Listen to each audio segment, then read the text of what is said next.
Repsol Honda, salah satu tim paling legendaris di MotoGP, menghadapi masa sulit yang belum pernah terjadi sebelumnya.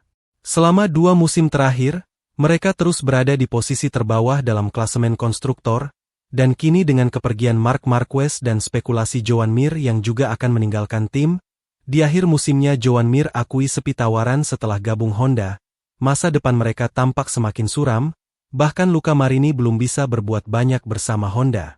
Situasi ini menimbulkan banyak pertanyaan mengenai masa depan Repsol Honda dan bagaimana mereka akan bersaing dengan tim-tim lain yang semakin kuat, seperti KTM. Joan Mir, yang pernah menjadi juara dunia, menghadapi tantangan besar dalam mengendalikan RC213V. Sepeda motor yang kurang kompetitif ini mempersulit Mir untuk menunjukkan performa terbaiknya. Dengan rumor kepergiannya yang semakin kuat, Repsol Honda harus segera mencari solusi atau menghadapi risiko semakin tenggelam dalam persaingan. Kehilangan 2 pembalap kaliber dunia dalam waktu singkat menunjukkan adanya masalah mendasar dalam pengembangan motor dan strategi tim. Di sisi lain, KTM terus menunjukkan peningkatan signifikan. Dengan kedatangan 2 pembalap berbakat, Enea Bastianini dan Maverick Vinales, mereka telah membuat lompatan besar dalam kompetisi.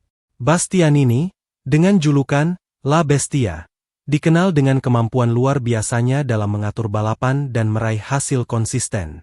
Vinales, dengan pengalaman dan kecepatannya, menambah kekuatan yang solid pada tim. Kombinasi ini membuat KTM semakin kompetitif dan menjadi ancaman serius bagi tim-tim lain. KTM telah menunjukkan komitmen kuat dalam pengembangan motor dan dukungan penuh terhadap pembalapnya. Strategi yang fokus pada inovasi teknis dan adaptasi cepat terhadap perubahan kondisi balapan membuat mereka terus maju. Dengan sinergi yang baik antara tim dan pembalap, KTM berhasil meraih hasil positif dan terus mendaki klasemen. Perbandingan ini menunjukkan kontras yang jelas antara Repsol Honda dan KTM.